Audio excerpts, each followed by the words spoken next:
والصلاة والسلام على أهل بيته الطيبين الطاهرين المعصومين. أما بعد،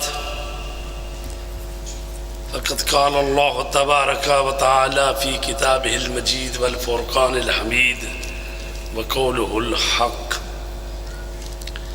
إنما وليكم الله ورسوله والذين آمنوا الذين يقيمون الصلاة ويؤتون الزكاة وهم راكعون. صلوات پڑھنے پر محمد.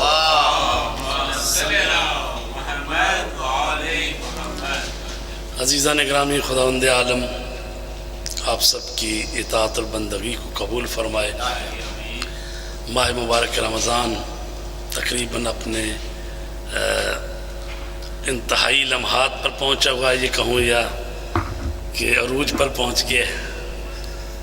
تو آج کے یہ جو چند لمحات ہمیں میسر ہیں اس میں ہم ولایت کے بارے میں کچھ عرض کرتے ہیں. اگرچہ یہ مضمون تو کئی نشستوں کا ہے، لیکن جس کو کہتے ہیں فرشت وار، جو اس کی قسمیں اور جو اس کی ہو سکتی ہیں اقسام، اس کو بیان کرتے ہیں. جس آیہ مجیدہ کی تلاوت کا شرف حاصل کیا گیا ہے وہ سورہ مائدہ کی آیت نمبر 55 ہے، جس میں ارشاد رب العزت ہو رہا ہے: انما ولیکم اللہ، تمہارا ولی اللہ ہے، اس کا رسول ہے، اور وہ ولی ہیں جو صاحبان ایمان اور نماز کو قائم کرتے ہیں اور حالت رکوع میں زکوٰۃ دیتے ہیں. تو یہ آیہ مجیدہ جو ہے یہ کو مسلمانوں سے متعلق عمومی آیت نہیں ہے بلکہ خصوصی آیت ہے. اس میں کہا گیا ہے انما ولیکم اللہ. انما، آپ سب علماء اکرام کو سننے والے لوگ ہیں، کئی دفعہ انہوں نے بتایا ہوگا، میں بھی بتا دیتا ہوں. انما کلمہ حصر ہے، اور کلمہ حصر کا مطلب یہ ہوتا ہے کہ کسی چیز کے گرد حصار کھینچ دیا جائے. جیسے آپ ابھی اس مرکز میں موجود ہیں تو یہ دیواروں کا ایک حصار کھینچا ہوا ہے. اس کا مطلب ہے جو اندر ہیں وہ باہر نہیں ہے، اور جو باہر ہیں وہ اندر نہیں ہے. تو یہ انما کا تالا پڑا ہوا ہے، یہ حصار ہے. تو یہ جب انما آتا ہے تو یہ اپنے مضمون کو اسی جن کا ذکر ہو رہا ہوتا ہے انہی میں منحصر کر دیتا ہے. جب یہ کہہ رہا ہے اللہ تبارک تعالیٰ اس آیہ کریمہ میں کہ انما ولیکم اللہ، بے شک کہہ لیں اس کا ترجمہ، اصل میں اس کا ترجمہ ہوتا ہے فقط یہ ہے اور اس کے علاوہ اور نہیں ہے. انما ولیکم اللہ، فقط تمہارا ولی اللہ ہے اور اس کا رسول ہے. اور وہ ولی ہے جو صاحب ایمان ہے. چونکہ سیغے جمع کے ہیں تو اس میں لیے ترجمہ بھی پھر وہ جمع کا کیا جاتا ہے، اگرچہ اس آیت کا جو مصداق خارجی ہے وہ ایک ہی شخصیت ہے، لیکن سیغے جمع کے آئے ہوئے ہیں. والذین آمنوا الذین یقیمون الصلاۃ ویؤتون الزکاۃ وہم راکعون. اور وہ جو صاحب ایمان ہیں جو نماز قائم کرتے ہیں اور زکوٰۃ دیتے ہیں. اور زکوٰۃ کب دیتے ہیں؟ وہم راکعون. وہم راکعون، یہ جملہ جو ہے یہ جملہ حالیہ ہے، کہ یعنی یہ حال بیان کر رہا ہے، وہ حالت بیان کر رہا ہے کہ جب وہ نمازی جو نماز پڑھ رہا تھا اور اس نے زکوٰۃ دی تو اس وقت اس کی کیا حالت تھی. وہم راکعون یعنی وہ حالت رکوع میں تھے جب انہوں نے زکوٰۃ ادا کی.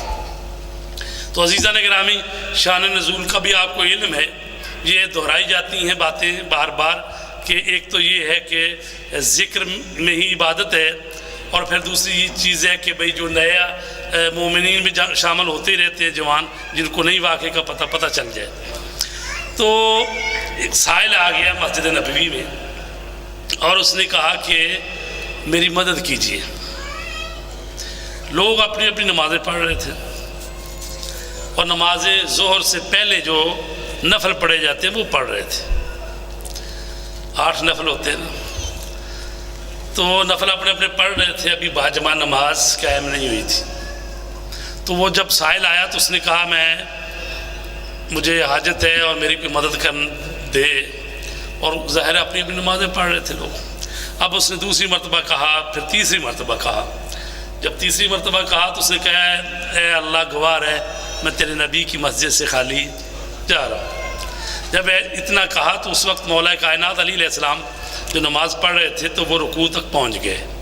آپ نے اپنے دست مبارک کا اشارہ کیا تو وہ آگے بڑھا، اور اس نے سمجھ گیا کہ بھی انگوٹھی دینا چاہتے ہیں، انگوٹھی تھی اس میں، تو اتار کے وہ لے گیا۔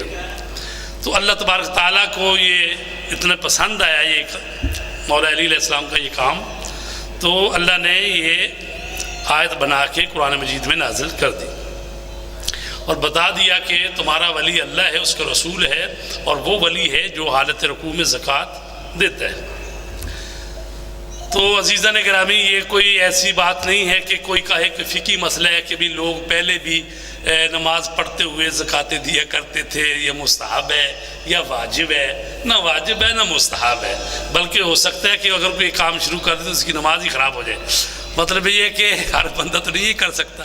قرض والوں کے لیے البتہ کہا گیا ہے کہ اگر کوئی بندہ جس نے قرض دینا ہو کسی کا اور کہے کہ بھی مثلا مسجد میں آئیں یار بھائی 1 بجے وہاں لے جانا، اس نے کہا نا مجھے جانا ہے جلدی ہے، پھر نہیں آئے آ جائے، ٹھیک ہے۔ وہ آیا تو آگے سے اس نے نماز شروع کی ہوئی ہے، اس نے جانا ہے، بیچارے نے گاڑی باہر کھڑی ہے یا جلدی جانا، تو اب حکم وہاں پر ہے کہ جب ایسی حالت ہے تو وہ بیچارہ آیا ہے، اس نے اپنے آپ کو دکھایا یا کوئی ہاں کی ہے یا مجھے جانا ہے، تو اب اس کی جیب میں پیسے ہیں تو وہ اسی وقت ایسے پیسے کرے ایسے اور وہ لے لے، ٹھیک ہے، جتنے بنتے ہوتے۔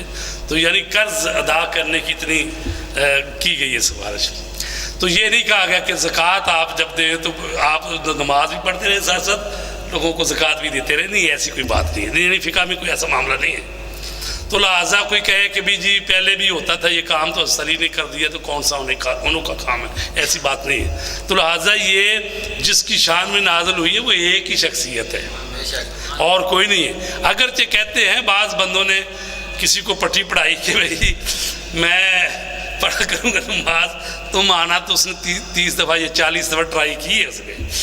تو لہٰذا ایسے تھوڑی آتی ہے قرآن کی آیتیں، یہ اللہ کا اپنا ارادہ ہے، وہ نیتوں کو دیکھتا ہے، وہ چیزوں کو دیکھتا ہے، تو یہ پری پلاننگ کر کے کام تو نہیں نہ ہوتا۔ تو حضرت علی علیہ السلام نے وہ انگوٹھی دے دی۔ تو بہرحال بہت شکریہ آپ کا کہ نعرہ لگانے پر کوئی بندی نہیں ہے، نعرہ حیدری۔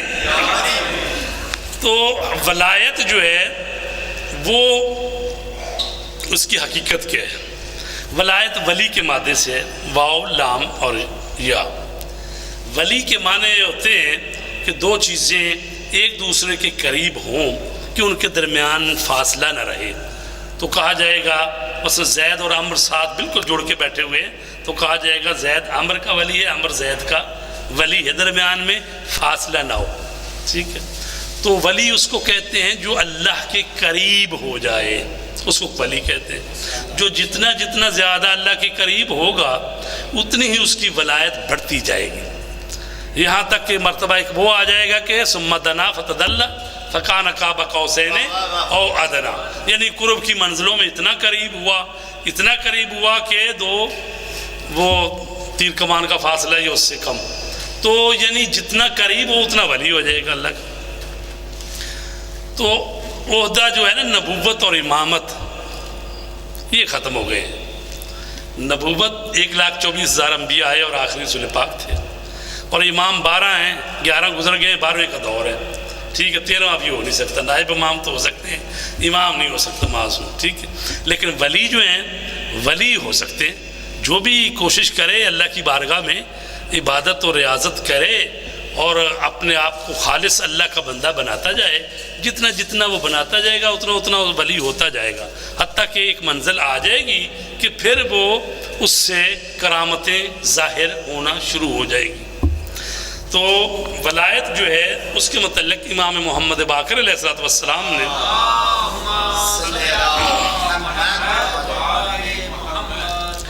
ارشاد فرمایا بنی الاسلام علی خمس، اسلام کی بنیاد 5 چیزوں پر ہے، علی الصلاۃ والزکاۃ والصوم والحج والولایہ۔ 5 چیزیں کون کون سی ہیں؟ اور اس اہل سنت والوں نے اسی سے وہ لیا ہوا ہے چیز کہ بھی ان کے ارکان جو اصول دین جو ہے نا وہ یہ نا کلمہ طیبہ ہے، پھر نماز ہے، پھر زکوٰۃ ہے، پھر حج ہے، اور یہ ٹھیک ہے۔ تو ہمارے ہاں توحید ہے، عدل ہے، نبوت ہے، امامت ہے، قیامت ہے، لیکن بہرحال یعنی ایسی بات نہیں ہے کہ انہوں نے بھی جو بنا رکھا ہے اس کا کوئی ریشہ نہ ہو، کوئی اصول نہ ہو یا کوئی جڑ نہ ہو، نہیں ایسا نہیں ہے۔ یہ دیکھیں امام باقر علیہ السلام کی حدیث ہے، فرماتے ہیں اسلام کی بنیاد 5 چیزوں پر ہے، علی الصلاۃ نماز پر، والزکاۃ زکوٰۃ پر، والصوم روزے پر، والحج حج پر، یہ ہوگی 4 چیزیں، والولایہ اور 5ویں چیز ہے ولایت۔ وَلَمْ يُنَادِ بِشَيْءٍ كَمَا نُودِيَ بِالْوَلَایَةِ، اور جس طرح سے اسلام نے ولایت کی ندا دی ہے اس طرح سے کسی اور چیز کی ندا نہیں دی، یعنی جتنی ولایت کی اہمیت ہے ایسی کسی اور چیز کی اہمیت نہیں، حتیٰ کہ نماز روزے سے بھی زیادہ اہمیت ولایت کی ہے۔ کیوں؟ اس لیے کہ ولایت کی وجہ سے ہی نماز قائم ہوتی ہے، ولایت کی وجہ سے ہی حج ہوتا ہے، باقی زندگی جتنے بھی فروع دین کے اعمال۔ تو ولایت جو ہے اس کا واو لام اور یا مادہ ہے۔ اگر ولایت ہو واو کے نیچے زیر، اس کے اور معنی ہو جائیں گے۔ اگر وا کے نیچے وا کے اوپر زبر ہو جائے ولایت، اس کے معنی اور ہو جائیں۔ اگر ولایت ہے اس کے معنی حاکم، اس کے معنی صاحب اختیار، اولی بالتصرف، ولایت۔ اور اگر واو کے نیچے زیر ہو ولایت تو اس کے معنی ہے محبت، اور اس کے معنی ہے نہ صرف مدد کرنے والا، مدد، ٹھیک ہے۔ تو کبھی کبھی جو ہے وہ دونوں معنوں میں بھی استعمال ہوتی ہے۔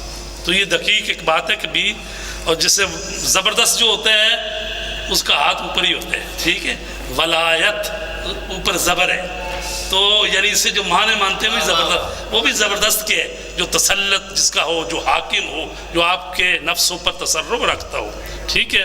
تو ولایت کے نیچے جو ہے تو اس سے پھر عاجزی ہے، احترام ہے، محبت ہے، ایک دوسرے کی بات سننے والی بات ہے، ولایت، ٹھیک ہے۔ تو ولایت اور ولایت، اور اس میں ایک ولایت مثبت ہوتی ہے، ایک ولایت منفی ہوتی ہے۔ ولایت منفی کون سی ہے کہ یعنی جس سے منع کیا گیا ہے، یا ایھا الذین آمنوا لا تتخذوا عدوی وعدوکم اولیاء، کہ اے صاحبان ایمان میرے دشمن کو اور اپنے دشمن کو اولیاء قرار نہ دینا، ٹھیک ہے۔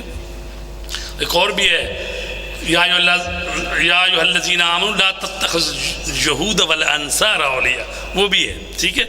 تو اس پہ مراد زیادہ تر یہی لیا جاتا ہے کہ ان کو اپنے سرپرست نہ بناؤ، یعنی اپنے فیصلے کرنے کے اختیارات ان کو نہ دے، ان کو حاکم نہ بناؤ۔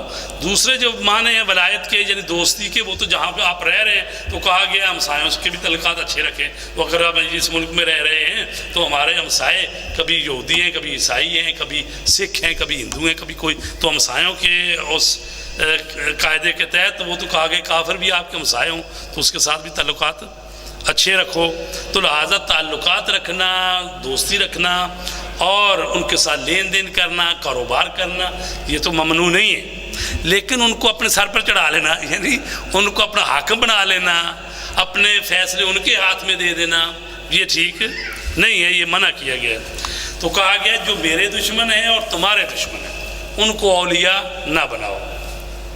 یہ ہے ولایت منفی کی بات کہ یعنی نہ کرو ایسا۔ اچھا، ولایت جو ہے وہ ولایت مثبت اور ولایت منفی. اب جو ولایت مثبت ہے اس کی ایک ولایت عام ہے، ایک ولایت خاص ہے. ولایت عام کون سی ہے؟ ولایت عام وہ جو مومنین کے ایک دوسرے کے ولی ہیں. والمومنون والمومنات بعضهم اولیاء بعض. بعض مومنین کے اولیاء ہیں، اور اسی طرح بعض مومنہ عورتیں بعض دوسری مومنہ عورتوں کی اولیاء. اچھا، تو کیا کرتے ہیں یہ اولیاء؟ یامرون بالمعروف وینہون عن المنکر. تو یہ ایک دوسرے کو امر بالمعروف کرتے ہیں اور نہی از منکر کرتے ہیں. تو یہ اس میں ولایت ہے. ٹھیک ہے، تو یہ مومن بھی آپس میں ایک دوسرے کے ولی ہیں. اور جو ولایت خاص ہے اس کی آگے پھر قسمیں ہیں.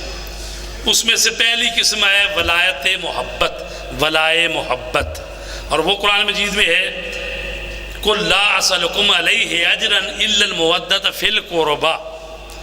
اے رسول کہہ دیجئے کہ میں اس رسالت کا تم سے اجر نہیں چاہتا مگر یہ کہ میری اہل بیت سے، میرے قربا سے مودت رکھی جائے.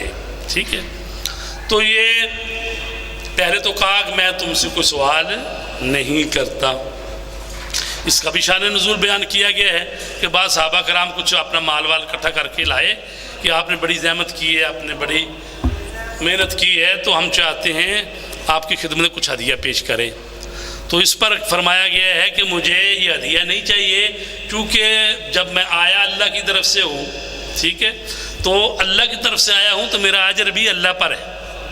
اور سارے نبی جتنے بھی آئے انہوں نے یہی کہا کہ ہمارا اجر جو ہے اللہ پر ہے، اس لیے کہ ہم اللہ کے نمائندے ہیں. جب اللہ کی طرف سے آئے تو اجر بھی اللہ سے لیں گے. اور تو یہ کیا بات ہوئی کہ جو سارے نبی آئے وہ تو یہ کہیں کہ ہمارا اجر اللہ پر ہے، اور ہمارا نبی آئے تو وہ کہے کہ بھی اس کا اجر دینا ہے تو میرے قریبیوں سے محبت رکھو. اور رسول پاک کے لیے بھی دوسری جگہ پہ آیا ہے جس میں کہا گیا کہ میرا اجر اللہ پہ ہے، اور اس میں یہ جو کہا گیا اس آیت میں کہ اجر رسالت جو ہے وہ یہ ہے کہ میرے قریبیوں سے مودت رکھو. اس کو علامہ جوادی عاملی نے اس طرح سے فرمایا ہے، وہ کہتے ہیں کہ یہ جو محبت ہے اہل بیت، اس سے بھی رسول پاک کو یا اہل بیت کو فائدہ نہیں ہوتا اس سے، بلکہ اس سے اسی بندے کو جو محبت رکھتا ہے تو اس کا فائدہ اسی کو ہی ملتا ہے. اگر کوئی بندہ محبت نہیں بھی اہل بیت سے رکھتا تو اہل بیت کا کچھ بگڑنے والا نہیں ہے، لیکن اس بندہ جو ہے اس کی نجات اس کو نہیں مل سکتی. تو لہذا کہا، انہوں نے مثال دی کہ ایسے یہ مثال جیسے ایک بندہ ہے جو کہ شدید پیاسا ہے، تشنا ہے، اس کو ضرورت ہے کہ اب اس کو پانی دیا جائے. اگر پانی بھی ٹھنڈا اور گوارا پانی ہو، بڑے بڑے اچھے چشمے ہوتے ہیں نا جو ٹھنڈا پانی ہوتا ہے اور بڑا اچھا میٹھا پانی ہوتا ہے، تو اس بندے کو کوئی دوسرا شخص پکڑ کے لے جائے اس چشمے پر جس کا پانی بھی ٹھنڈا ہے اور میٹھا بھی ہے، تو وہ جب اس کو لے گیا اس نے پانی پی لیا، تو اب وہ چاہتا ہے کہ اس بندے کا شکریہ ادا کرے، بھی میں پیاسا تھا، مجھے پیاس لگی تھی اور آپ نے بڑی مہربانی کی، مجھے اس چشمے پر لے آئے اور میں نے پانی پی لیا. اب وہ شکریہ ادا کرنا چاہتا ہے. تو وہ بندہ جو لے کے آیا وہ کہتا ہے میرا شکریہ ادا کرنا چاہتے ہو تم مزید پیو اور پی لو، ٹھیک ہے، اور پیو، مزید پیو، تیرے لیے کوئی بندش نہیں ہے، اور پیو. تو کہتے ہیں کہ یہ رسول پاک جو ہیں وہ ہمارے لیے ایسا ہی اہتمام کر رہے ہیں کہ محبت رسول و آل رسول ہے تو اس کا فائدہ تمہیں ہی ملے گا، جیسے اس ٹھنڈے اور گوارا پانی کے چشمے پر وہ پیاسا پہنچا ہے تو کہا کہ مزید پیاس بجھا لو اپنا اور پیو. اسی طرح رسول پاک کو فائدہ نہیں ہے اور نہ ہی اہل بیت کو فائدہ ہے، لہٰذا وہ جو بندہ اہل بیت کی محبت رکھتا ہے اسی کو فائدہ ہے. تو قرآن نے اس کو واجب قرار دیا ہے. یہ بعض لوگ جو ہے نا ہمارے برادران اہل سنت وہ سمجھتے ہیں کہ بھئی یہ ایسے ہی ہے جیسے کہ ایک مستحب سا کام ہو کہ میری اہل بیت سے دوستی رکھنا، ٹھیک ہے، تو وہ بھی اس طرح کی دوستی رکھتے ہیں، ابھی سیٹیں ساری دوسروں کو، حکومتیں دوسروں کے پاس، سارے وسائل ان کے ہاتھ، جو کہ سید نظر آ گیا تھا جی 5 درود پاک کے نام پر جی چلے پڑھ دو، دعا پڑھ دو، ٹھیک ہے جی آپ آل رسول ہیں آپ دعا پڑھ دیں. تو یعنی اس قسم کی محبت جو ہے نا یہ نہیں چاہیے کہ صرف ختم پڑھا لیں ان سے، یا مطلب ہے کہ چھوٹا موٹا کوئی ہے پھوک مروا لو، مجھ نہیں ملتی پی چلو دیو پیڑا جی پھوک مار دو جو مجھ دودھ دے دے. تو اصل معاملہ جو ہے حکومتیں، ریاستیں، دین سارا ان کے پاس، دوسروں کے پاس، اور جو اہل بیت اطہار کے فردے ہیں ان کو خالی ختم پہ رکھ لیں آپ، یہ ٹھیک نہیں ہے کام. تو اس میں کہا گیا ہے کہ تم پر واجب ہے قُلْ لَا أَسْأَلُكُمْ عَلَيْهِ أَجْرًا إِلَّا الْمَوَدَّةَ فِي الْقُرْبَى. یہ ایسے ہی ہے جیسے کہا جاتا لا الہ الا اللہ، یعنی پہلے لا آیا ہے پھر الا اللہ آیا ہے، تو جب وہاں بھی لا الہ پھر ہے الا اللہ، یہاں ہے قُلْ لَا أَسْأَلُكُمْ عَلَيْهِ أَجْرًا، پھر آیا ہے بعد میں إِلَّا الْمَوَدَّةَ فِي الْقُرْبَى. تو لہٰذا یہ واجب ہے مومنین پر، مسلمانوں پر کہ اہل بیت سے محبت رکھے، کیونکہ ان کی محبت کے بغیر، ان کی ولایت کے بغیر اعمال قبول ہونے والے نہیں ہیں. یہ ہے ولایت خاص میں ولایت محبت. ایک ہے ولایت امامت، وہ وہی جو میں نے ابھی آپ کے سامنے آیت پڑھی ہے انما ولیکم اللہ ورسولہ. یہ جو آیت ہے یہ اس میں امامت اور حاکمیت کی بات کی گئی ہے، لہٰذا اس میں کہا گیا فقط تمہارا ولی اللہ ہے، اس کا رسول ہے، اور وہ ہستی ہے جو حالت رکوع میں زکوٰۃ دے رہی. تو لہٰذا اگر کہا جاتا ہے کہ یہ عمومی ہے تو پھر کلمہ انما نہ آتا، کیونکہ انما آ کے تو حصار کر رہا ہے، مخصوص کر رہا ہے ان لوگوں کے لیے، ایک اللہ کے لیے. اور پھر جیسی ولایت یہاں پر اللہ کو حاصل ہے، اس کے رسول کو حاصل ہے، ویسے ہی اس ولی کو حاصل ہے کہ جو حالت رکوع میں زکوٰۃ دے رہا ہے. اگرچہ اللہ جو ہے اس کی ولایت ذاتی ہے، چونکہ وہ خود مالک ہے، خالق ہے، اور وہ اللہ ہے، رب ہے، اس لیے اس کو ولایت جو ہے وہ حاصل ہے، کیونکہ اس کی ولایت ذاتی ہے. کیونکہ قرآن مجید میں فرمایا گیا ہے فَاللَّهُ فے آیا پہلے فَاللَّهُ هُوَ الْوَلِي، سورہ شورى میں ولی صرف اللہ ہے. یعنی یہاں تو کہا گیا نا تمہارا ولی اللہ ہے، رسول ہے، اور وہ ہستی ہے جو حالت رکوع میں زکوٰۃ دیتی ہے. تو دوسری سورہ میں کہا گیا ہے، دوسری آیت میں سورہ شورى میں فَاللَّهُ هُوَ الْوَلِي، ہوا بھی درمیان میں آیا ہے زور ڈالنے کے لیے. بس اللہ وہی ولی ہے، بس اللہ وہی ولی ہے. تو اس سے کیا مراد ہوا؟ یہاں تو کہا گیا کہ اللہ بھی ولی، رسول بھی ولی، اور وہ بھی ولی، اور یہاں کہا گیا بس وہی ولی ہے. تو اس کا مطلب کیا ہوا؟ بس وہی ولی ہے کا مطلب یہ ہے کہ وہ ولایت جو اس کو اللہ ہونے کی حیثیت سے، رب ہونے کی حیثیت سے حاصل ہے، وہ کسی اور کو حاصل نہیں ہے. وہ ولایت جو انحصاری ہے صرف ذات خداوندی کے لیے ہے، وہ کسی اور کے لیے نہیں ہے، چونکہ اللہ کی ذات کی وجہ سے ہے، وہ چونکہ خالق ہے، مالک ہے، رازق ہے. هو الولی الحمید، یہ سورہ شورى کی آیت نمبر 28 میں کہا گیا ہے. یہ اسی طرح ہے جس طرح کہا گیا ہے للہ العزت جمیعا، ساری کی ساری عزت اللہ کے لیے ہے. ایک قرآن کی آیت ہے. اور دوسری آیت یہ ہے جو سورہ منافقون میں کہا گیا ہے وَلِلَّهِ الْعِزَّةُ وَلِرَسُولِهِ وَلِلْمُؤْمِنِينَ وَلَكِنَّ الْمُنَافِقِينَ لَا يَعْلَمُونَ. عزت اللہ کے لیے، اس کے رسول کے لیے، اور مومنین کے لیے.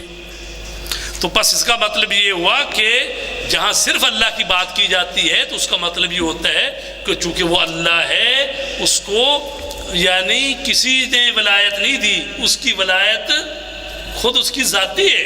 لیکن باقی جس کو کوئی ولایت ملے گی وہ اللہ تبارک تعالیٰ سے ملے گی. تو اللہ کے پاس عزت ہے، اس کی ذاتی ہے، اس لیے کہ وہ اللہ ہے، وہ رب ہے، وہ جبار ہے، وہ قہار ہے. تو لہٰذا اس کو عزت حاصل ہے. اور عزت کا مطلب یہ ہوتا ہے کہ جو کسی کے سامنے خم نہیں ہو سکتا، تو باقی تو ساری کائنات اس کے سامنے خامی ہے. یسبح للہ ما فی السماوات و ما فی الارض، کائنات کا ذرہ ذرہ اس کی تصویر بیان کر رہا ہے. تو عزیزان گرامی، ایک ولایت ہے ولایت امامت، اور ایک ولایت ہے ولایت زعامت، زعیم، وہ جو یہ ساری ایک قسم کی وہی تصرف، اولا بالتصرف والی ہے، جس میں کہا گیا اطیعوا اللہ و اطیعوا الرسول و اولی الامر منکم، اطاعت کرو اللہ کی، اس کے رسول کی، اور صاحبان امر کی اطاعت کرو. تو اللہ اور رسول میں تو کوئی جھگڑا نہیں ہے، ٹھیک ہے، اللہ کی اطاعت کرو، اس کے رسول کی، اور صاحبان امر کی اطاعت کرو. اس میں مسائل ہے کہ جی وہ صاحبان امر کون ہیں. ہمارے بھائی کہتے ہیں کہ جو بھی حکومت لے لے اور جس طرح سے بھی لے لے، جب اس کے ہاتھ میں ڈنڈا آ جائے تو وہ صاحب امر ہے، ٹھیک ہے. تو لہٰذا وہ تو ضیاء الحق بھی آ گیا تھا پاکستان میں جب، تو اس وقت بھی مفتی کاندلوی اور ان کے بڑے بڑے تھے، وہ کہہ رہے تھے کہ بھی یہ بھی امیر المومنین ہی ہے. اس لیے وہ کہتے تھے کہ ہمارے ہاں اصول ہی ہے جو بھی حکومت کو لے لے اپنے ہاتھ میں، چاہے کیسے ہی لے لے، وسیلہ کوئی بھی ہو، جب وہ استقرار پہ آ جائے تو پھر اس کی حکومت کو تسلیم کر لو. تو لہٰذا ان کے ہاں یہ ہے صاحبان امر جو ہیں جس کے ہاتھ میں حکومت ہے وہ صاحب امر ہے. تو یہ امام حسین علیہ السلام نے اتنی بڑی قربانی دے کر بتا دیا کہ جو وقت کے حکمران ہوتے ہیں وہ اور ہوتے ہیں اور دین جو ہے وہ اور ہوتا ہے. ایسا نہیں ہے کہ جو حکمرانوں کے قول اور فعل اور ان کی باتیں ہیں وہ دین نہیں ہوتا، بلکہ دین کے اپنے احکامات ہیں، اور صاحبان امر وہی حقیقی ہیں جو رسول پاک کے صحیح جانشین ہیں، اور وہ ہمارے نزدیک وہی 12 امام ہیں جو صاحبان امر ہیں. تو اس کو کہتے ہیں ولائے زعامت، اور اس پر یہ قرآن کی آیت ہے اور رسول پاک کی حدیث جو ہے وہ من کنت مولا فہذا علی مولا، جس کا میں مولا ہوں اس کا علی مولا ہے. تو لہٰذا جس کے رسول مولا ہیں اس کے علی مولا ہے. تو لہٰذا رسول پاک کس کے مولا ہے؟ تو عرض کروں کہ ما سوائے اللہ اس کائنات میں جو کچھ بھی ہے اس سب کے مولا رسول پاک ہیں. رسول پاک جو ہیں آدم کے بھی مولا ہیں، وہ حضرت شیس کے بھی مولا ہیں، حضرت نوح کے بھی مولا ہیں، حضرت ابراہیم کے بھی مولا ہیں، حضرت موسیٰ کے بھی مولا ہیں، حضرت عیسیٰ کے بھی مولا ہیں، وہ ازواج کے بھی مولا ہیں، وہ صحاب کے بھی مولا ہیں. تو جس کے رسول پاک مولا ہیں اس کے علی مولا ہے. تو مولا کے معنی ہیں صاحب اختیار، وہ جو اولا بالتصرف، جو ہماری جانوں پر جس کو ہم سے زیادہ اختیار ہو وہ ہوتا ہے اولا بالتصرف. قرآن مجید میں سورہ احزاب میں ہے کہ النبی اولا بالمومنین من انفسہم، نبی جو ہے مومنین پر ان کی جانوں سے زیادہ ان پر اختیار رکھتا ہے. اچھا تو کیسے ہم پر زیادہ اختیار رکھتا ہے؟ مثلا یہ ہے کہ ہمارا نفس تو یہ چاہتا ہے کہ بھی آرام فرمائے، ٹھیک ہے، اور وہ کریں اٹھو نماز پڑھو، رسول پاک کا حکم ہو. تو اس کا مطلب یہ ہوا کہ ہمیں اپنے نفس کی جو خواہشیں یا جو ضرورتیں ان کو پیچھے رکھنا ہے، رسول پاک کی بات کو اور ان کے حکم کو اولویت دینی ہے. تو یہ ہو جائے گا اولا بالتصرف، یعنی ہم اپنے نفس کو استعمال کر رہے ہیں یا ہمارا نفس اپنے بدن پر تصرف رکھتا ہے، تو لہٰذا اس کی وجہ سے ہی ہمارا نفس چاہتا ہے تو ہم ہاتھ اٹھاتے ہیں، اور ہمارا نفس چاہے تو ہم ہاتھ کو نیچے لے جاتے ہیں. یعنی ہمیں ہمارے نفس کو ہمارے اوپر اختیار حاصل ہے. تو اس اختیار کے مقابلے میں نبی کا اختیار زیادہ ہے.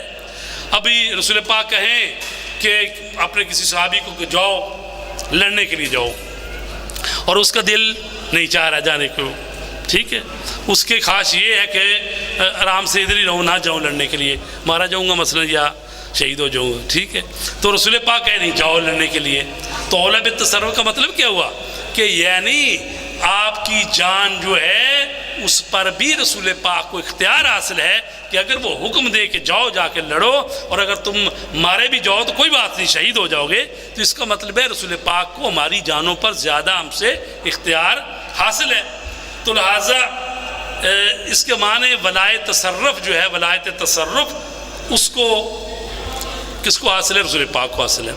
اور اسی طرح رسول پاک کے بعد جو ائمہ طہار ہیں ان کو ولایت تصرف حاصل ہے. اور ایک ہوتی ہے ولایت تشریعی، ایک ہوتی ہے ولایت تکوینی. ولایت تشریعی کون سی ہوتی ہے؟ شریعت والی ولایت. مثلا شریعت نے رسول پاک جو بیان فرماتے ہیں شریعت ہے، شارع ہیں رسول پاک، تو انہوں نے فرمایا کہ میرے بعد علی تم پر حاکم ہے، علی تمہارے مولا ہے. تو یہ جو علی مولا علیہ السلام کو ولایت ملی ہے یہ کیا ہے؟ ولایت تشریعی ہے، یعنی شریعت نے ان کو ولایت عطا کی ہے. اور ایک ہوتی ہے ولایت تکوینی. وہ ولایت تکوینی یہ ہوتی ہے کہ یعنی اگر کوئی اللہ کا بندہ اللہ کا قرب حاصل کرنے میں اس منزل پر پہنچ گیا ہے کہ وہ ولی خدا ہے، تو پھر اللہ تبارک تعالیٰ کے اذن سے اس کو اس کائنات میں تصرف کرنے کا حق مل جاتا ہے. وہ ارادہ کرتا ہے تو وہ چیز ہو جاتی ہے، یہ اللہ کے اذن سے. اس کو کہتے ہیں کون میں تصرف کرنا، تو اس کو کہتے ہیں ولایت تکوینی. تو جو تشریعی ہوتی ہے وہ ہوتی ہے قراردادی، اس کو بنایا گیا ہوتا ہے. اب اس کو میں تھوڑا سا اور وضاحت کر دوں. ایک ہوتی ہے چیز قراردادی، اور قراردادی کے مقابلے میں جو ہوتا ہے وہ تکوینی ہوتی ہے. مثلا سونا ہے، اس کی قیمت جو ہے نا وہ تکوینی ہے، اس کی وجودی قیمت ہے. یعنی سونا جو ہے وہ کہیں بھی آپ لے جائیں گے تو اس کی ویلیو ہے کہ اس کو چاہے وہ زیور بنے یا ٹوٹ گیا ہے کچھ بھی ہے، لیکن اس کی قیمت ختم نہیں ہوئی. اس کو دوبارہ وہ تقریباً تولیں گے تو سونا جتنا ہوگا اس کا وزن، اس کے حساب سے آپ کو پیسے دے دیں گے. لیکن اگر ایک نوٹ ہے تو وہ نوٹ جو ہے گورنمنٹ نے جاری کیا، اس پر لکھا ہوا یہ حکومت ہے مثلا پاکستان کے تو کیا کہتے ہیں حکم سے جاری ہوا یا اسٹیٹ بینک گورنر کے تعاون سے جاری ہوا، تو اس کو حامل حاضہ ادا کرے گا. تو اس کی قیمت جو ہے نا وہ قراردادی ہے. وہ حکومت نے قرار دیا ہے کہ اس نوٹ کی قیمت 100 روپے ہے، اس کی 1000 ہے، اس کی 5000 ہے. وہ قراردادی ہے. کیوں؟ اس لیے کہ وہ ہو سکتا ہے کہ اگلے ماہ وہ ختم کر دے کہ جی ہمیں یہ نوٹ بدل رہے ہیں پرانے اور نئے دے رہے ہیں، ان کی کوئی قیمت نہیں، اس سے پہلے بینک میں جمع کرا دو، اللہ یہ بل کو ٹیشو پیپر ہو جائے گا، ٹھیک ہے، کاغذ ہو جائے گی، اس کی کوئی قیمت نہیں رہے گی. تو یہ ہے قراردادی قیمت. ٹھیک ہے. تو قراردادی وہ ہوتی ہے جب چاہے ہٹائی بھی جا سکتی ہے، جب چاہے وہ بڑھائی بھی جا سکتی ہے. جیسے وزیر اعظم ہے، وہ قراردادی وزیر اعظم ہوتے ہیں نا. آج لوگوں نے ووٹ پائے ہیں، ٹھیک ہے، تو وہ وزیر بھی کل ایسے ہی تھا، آج لوگ اس کو سمجھنا شروع ہو گئے وزیر اعظم. اس کو کوئی سینگ نہیں نکلا ہے، کچھ بھی نہیں ہوا، اس کی ذات میں کوئی تبدیلی نہیں آئی. صرف ایک لوگوں نے ووٹ ڈالے تھے اور اب وہ اگلے دن گنے تو زیادہ ہو گئے ووٹ اور سمجھ لیا کہ جی وہ وزیر اعظم ہو گئی. تو یہ قراردادی ہے. جب لوگ چاہیں گے کہ اس کو پھر ہٹا بھی دیں گے، چاہے سڑکوں پر آ کے ہٹائیں یا بیلٹ پیپر کے ذریعے ہٹا لے.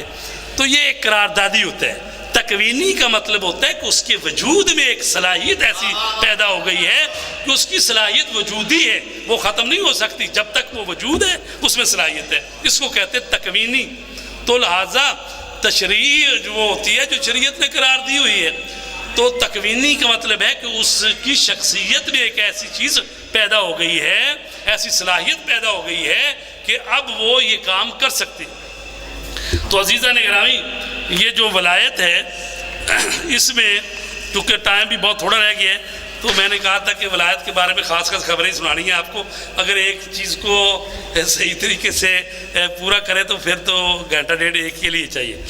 اب یہ ہے کہ آپ میں سے کوئی کہے کہ بھی کوئی ہم بھی ولی ہو سکتے ہیں یا نہیں، چونکہ نبوت کا دروازہ بند ہو گیا، ختم نبوت، رسول پاک آخری نبی، اور امامت بھی 11 امام چلے گئے، 12 امام منتظر ہیں، امامت بھی نہیں ہے.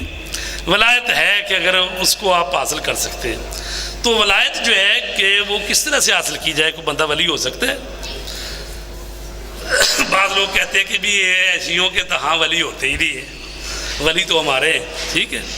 تو لہٰذا وہ شیعوں کو چونکہ شیعوں کے ہاں ولی کیوں نہیں ہوتے؟ وہ ضروری ہے کہ ولی وہی ہو کہ جس کا مقبرہ ہی بنا ہو اور جس پر لوگ چڑھاوے چڑھا رہے ہوں، چادریں جا رہی ہوں، وہاں پر لنگر ہی چل رہا ہو تو پھر ہی ولی ہے، یہ ضروری نہیں ہے، یہ کوئی ولی ہونے میں یہ چیزیں ضروری نہیں ہے کہ ضرور وہاں پر بہت بڑا مقبرہ ہی بنا ہوا۔ مقبرہ تو ویسے بھی لوگ بنا لیتے ہیں جن کے پاس 4 پیسے ہوتے ہیں۔ بابا ذرا مسیطے جاتا ہے تو وہ جناب کہتے ہیں بڑا متقی پرہیزگار تھا، جس سے بیٹھ کے وہ کہتے ہیں جی ہمارے دادا جان جو دیوار پر بیٹھے تھے انہوں نے دیوار ہی چلا دی۔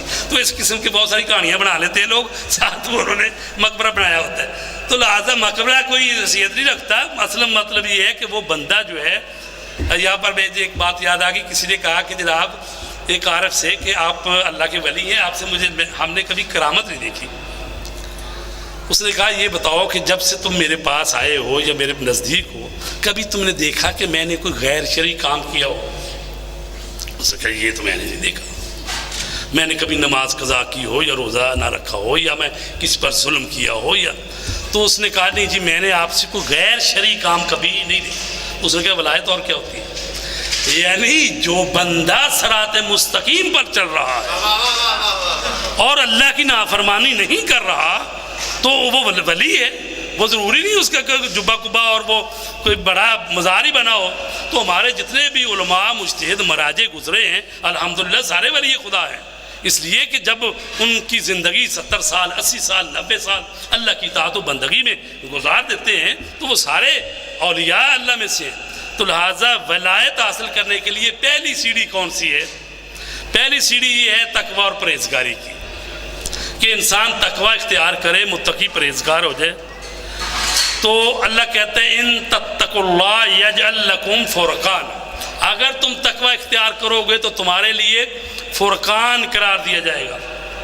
فرقان یعنی کفر اور حق اور کفر میں تمیز میں حاصل ہو جائے گا۔ اور پھر وہ کہا گیا والذین جاہدوا فینا لنہدینہم سبلنا، جو ہماری طرف جدوجہد کرتے ہیں ہم ان کے لیے راستے کھول دیتے ہیں۔ اور اسی طرح فرمایا گیا کہ اے ایمان والو یا ایھا الذین آمنوا استعینوا بالصبر والصلاۃ، کہ تم نماز اور روزے، صبر کو نماز کہ صبر کو روزہ کہا گیا ہے، اگرچہ اس کی باطنی تفسیر بھی کی گئی ہے کہ نماز سے مراد رسول کریم ہے اور صبر سے مراد مولا کائنات ہیں، تو لہٰذا کہا گیا ان سے استعانت حاصل کرو۔ تو اگر متقی پرہیزگار بندہ ہے تو یہ پہلی سیڑھی ہے۔ اچھا دوسری سیڑھی کیا ہے کہ ابھی فاؤنڈیشن یہ ہے کہ انسان واجبات کو ادا کرے، محرمات سے بچ جائے اور اپنے خواہشوں پر کنٹرول کر لے۔ اس کے بعد اگلی سیڑھی کیا ہے؟ وہ ہے کہ اپنے قوہ خیال پر بھی اپنا تسلط قائم کرے۔ انسان جو ہے نا وہ اپنے اوپر کنٹرول کر لیتا ہے، لیکن جو اپنا قوہ خیال ہے اس پر کنٹرول اس کو حاصل کرنا مشکل ہوتا ہے، بڑی ریاضت کرنی پڑتی ہے۔ ظاہر ہے کہ نماز ہی ہم پڑھیں تو آپ کو معلوم ہے کہ نماز میں سارے بھولے ہوئے خیالات سارے آتے ہیں۔ تو اگر واقعاً ایک عبد خدا ہو گیا ہے بندہ تو وہ پھر جب نماز پڑھے گا تو پھر وہ پوری توجہ کے ساتھ اللہ تبارک تعالیٰ کی بارگاہ میں آئے گا۔ اور آپ کو معلوم ہے کہ مولا کائنات علیہ السلام کے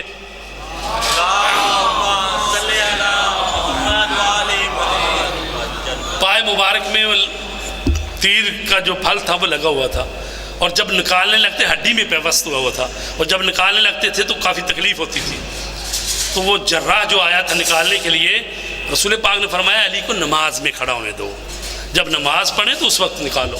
تو حضرت علی علیہ السلام نماز پڑھنے لگے تو اس وقت اس جراح نے آ کے وہ تیر کا جو پھل تھا وہ نکالا اور وہاں پر خون جاری ہو گیا۔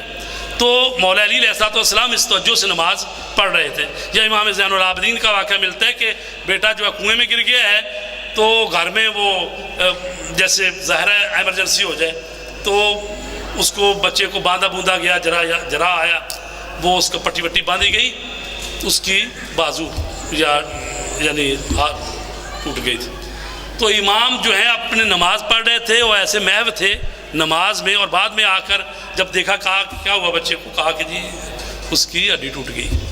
تو مطلب یا دوسرا ایک واقعہ ملتا ہے کہ بچہ گر گیا کنویں میں اور آپ نماز پڑھے کہ آئے اور آپ نے اشارہ کیا اور کنویں کا پانی جو ہے وہ اوپر آ گیا اور بچہ اوپر آ گیا۔ یہ ولایت یعنی کون میں اس ہستی میں تصرف اسی کو کہتے ہیں کہ یعنی جب وہ ارادہ کرے کسی چیز کے بارے میں تو اللہ تبارک تعالیٰ نے ان کو یہ دی ہوئی ہے قوت اور طاقت کہ وہ ارادہ کریں اور وہ چیز ہو جاتی ہے. تو یہ ہے قوہ خیال پر بھی اپنا تسلط پیدا کرنا، یہ دوسرا مرحلہ ہے. تیسرا مرحلہ یہ ہے کہ روح کے جو ہے نا اس کو اپنے بدن سے نکال لینا، یہ تیسرا مرحلہ ہے. اس کو کہتے ہیں کہ خلع بدن، یعنی بدن سے روح کو نکال. بعض ایسے ہوتے ہیں بزرگ جو کہ طی العرض کرتے ہیں اور اپنے روح کو اپنے بدن سے نکال لیتے ہیں، یہ تیسرا مرحلہ ہے. اور چوتھا مرحلہ کیا ہے کہ انسان جو ہے وہ اپنے بدن پر اتنا تسلط پیدا کر لے کہ پھر بدن سے خارق العادہ چیزیں اور کرامتیں ظاہر ہوں. اس پر امام جعفر صادق علیہ السلام فرماتے ہیں فرماتے ہیں ما ضعف بدن اما قویت علیہ النیہ. امام فرماتے ہیں اگر انسان کا ارادہ اور نیت مضبوط ہو تو پھر یہ بدن جو ہے وہ اس پر اتنا تسلط پیدا کر لیتا ہے، پھر بدن وہ کام کرنے سے انکار نہیں کرتا، بدن جو ہے پھر وہ کام کر جاتا ہے. یعنی نیت اور ارادہ مضبوط ہو تو کام ہو جاتا ہے. تو لہٰذا اتنا مرحلہ جو یہ ہے کہ چوتھا مرحلہ جو ہے کہ انسان کو اپنے بدن پر کنٹرول حاصل ہو جائے. تو جو اپنے خواہشات پر بھی کنٹرول کر لے، جو اپنے قوہ خیال پر بھی کنٹرول کر لے، جو اپنے بدن پر بھی کنٹرول کر لے، تو پھر اس کو اگلا مرحلہ حاصل ہو جاتا ہے کہ وہ اپنی ذات سے باہر کی جو چیزیں ہیں، جو طبیعت خارجیہ ہے یعنی باہر والی، وہ بھی اس کے زیر نفوذ اور اس کے ارادے کے تحت ہو جاتی ہیں. اور یہ ہے تو یہاں سے جب ایسا ہونا شروع ہو گیا تو پتہ چل گیا یہ بندہ ولی ہے خدا ہے کہ اس سے کرامتیں ظاہر ہو رہی ہیں. تو لہٰذا یہ جو پانچواں مرحلہ ہے اسی سے ہے وہ جو جتنے انبیاء اور اولیاء، انبیاء کے پاس معجزات اور اولیاء کو کرامت کہتے ہیں. اگرچہ کرامت اور معجزے کا جو فرق ہے وہ کچھ جوہری فرق نہیں ہے، صرف سمجھانے کے لیے کہ اگر نبی سے ہو تو وہ معجزہ ہے اور اگر کسی ولی سے ہو تو وہ کرامت ہے. تو عزیزان گرامی یہ ولایت جو ہے یہ حاصل ہو سکتی ہے، لیکن پہلے ہم متقی پرہیزگار، پہلے ابھی تو ہم پہلی کلاس میں پھنسے ہوئے ہیں. پہلی کلاس پاس کریں گے تو اگلی پہ پہنچیں گے. جب پہلی نہیں ہم سے پاس ہو رہی تو ہم لہٰذا ایسا نہیں ہے کہ اللہ تبارک تعالیٰ جو ہے نعوذ باللہ کنجوس ہے نا، وہ فیاض علی الاطلاق ہے. وہ جو بھی اس سے مانگے گا البتہ طریقہ کار ہے، آگے آؤ، اور یہی عبادت ہے اور معرفت ہے، اسی کے ذریعے سارے درجات ملنے والے ہیں. ایک آدھی حدیث سنا کے ختم کر رہا ہوں. تو ولائے محبت میں یہ ہے من مات علی حب آل محمد مات شہیدہ، کہ جو محمد و آل محمد کی محبت میں دنیا سے چلا گیا تو وہ شہید کی موت مرا ہے، یعنی اس کو شہید کا ثواب دیا جائے گا. الا ومن مات علی حب آل محمد مات مغفورا لہ. اور اس حدیث کو فخر الدین رازی نے اپنی تفسیر کبیر میں اس کو درج کیا. بہت طولانی یعنی حدیث ہے، تو اس میں دونوں طرف سے ہے کہ جس نے محبت کی وہ شہید مرا، اور جس نے بغض کیا آل محمد سے اور اس نے کفر کیا اور اس کی پیشانی پر لکھ دیا جائے گا کہ یہ شخص جو ہے یہ بغض آل محمد میں مرا ہے، اور پھر آل محمد کی اور رسول کی اس کو شفاعت حاصل نہیں ہو سکتی. اللہم صلی علی محمد و آل محمد وعجل فرجہم. بار الہ محمد و آل محمد کے صدقے میں ہم سب کو محمد و آل محمد کے حقیقی پیروکاروں میں شمار فرما. ہمیں ولایت مولا کائنات علی علیہ السلام اور ائمہ اطہار کی ولایت سے مزید متمسک ہونے کی توفیق نصیب فرما. پروردگار اس مرکز کو مزید ترقی عنایت فرما. ماہ مبارک رمضان کے جو روزے رکھے گئے، اطاعت کی گئی، میرے اللہ تو کریم ہے، محمد و آل محمد کے صدقے میں قبول فرما.